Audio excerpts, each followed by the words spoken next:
साला तुम्हाला एसटी भाडेवाढ केलेली कळत नाही, तुम्हाला एसटी खरेदी केलेल्या कळत नाही, त्यात काय निर्णय घेतलेत हे तुम्हाला माहित नाही। स्वतःच्या ताटात पडलेलं गाढव काढा, मग दुसऱ्यांकडे। आपण सभांमधून सांगतो ना, आकाचा आका, माझ्याकडे पुरावे आहेत। किंवा तुम्ही वेगळी गुंडागर्दी मोडायची असेल तर परळीतलं विशेषतः पोलिसांचं सिंडिकेट उद्ध्वस्त करणं गरजेचं आहे। उपमुख्यमंत्री महोदयांची खरंच तिथली गुंडागर्दी निपटून काढण्याची इच्छा असेल तर, आणि मंत्री महोदय धनंजय मुंडेजी सुद्धा म्हणताहेत की संतोष देशमुखांच्या मारेकऱ्यांना फाशीची शिक्षा व्हावी। सैफ अली खानच्या संदर्भाने हल्लेखोर, संशयित हल्लेखोर म्हणून पहिल्यांदा आलं होतं आणि त्यानुसार ज्या व्यक्तीला ताब्यात घेतलं होतं ती व्यक्ती मुळात हल्लेच, किंबहुना पोलिसांनी दुसऱ्याच कुणातरी माणसाला स्वतःचा नाकर्तेपणा लपवण्यासाठी हल्लेखोर सापडत नाहीत म्हटल्यावर दुसऱ्यांच्या नावे बिल फाडण्यासाठी एक नवीन उद्योग केला। हे अनेक लोकांनी आक्षेप घेतलेले आहेत, आपल्यातल्याच काही माध्यमांच्या बाहेर आलेल्या आहेत।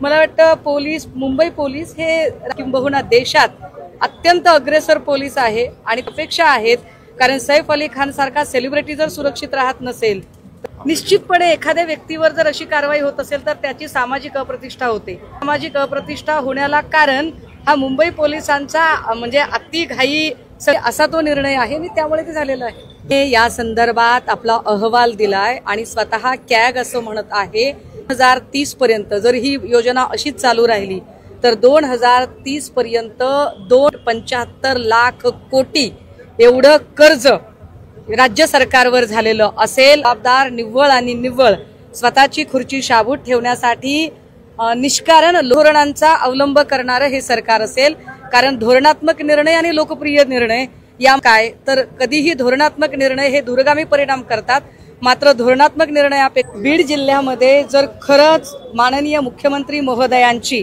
आणि उपमुख्यमंत्री महोदयांची खरंच तिथली गुंडागर्दी निपटून काढण्याची इच्छा असेल तर, आणि मंत्री महोदय धनंजय मुंडेजी सुद्धा म्हणताहेत की संतोष देशमुखांच्या मारेकऱ्यांना फाशीची शिक्षा व्हावी। धनंजय मुंडेंनी सुद्धा या गोष्टीला आडकाठी आणण्याचं काही कारण नाही, त्यांची इच्छा असू शकते।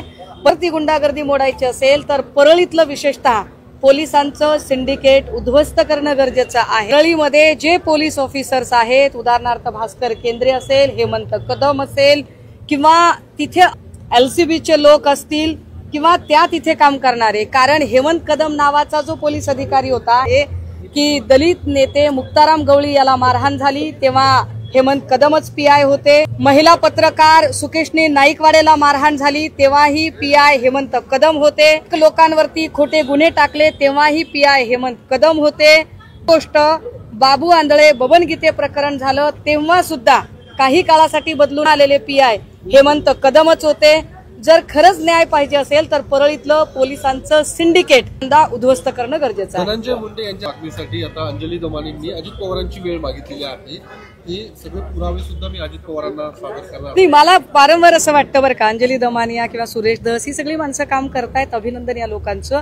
आपण सभांमधून सांगतो ना, आकाचा आका, माझ्याकडे पुरावे आहेत, किंवा तुम्ही वेग संदर्भ देता, त्यावेळेला हे सगळे जे पुरावे आहेत ते पुरावे जोपर्यंत देत नाही तोपर्यंत त्या बोलण्याला अर्थ उरत नाही।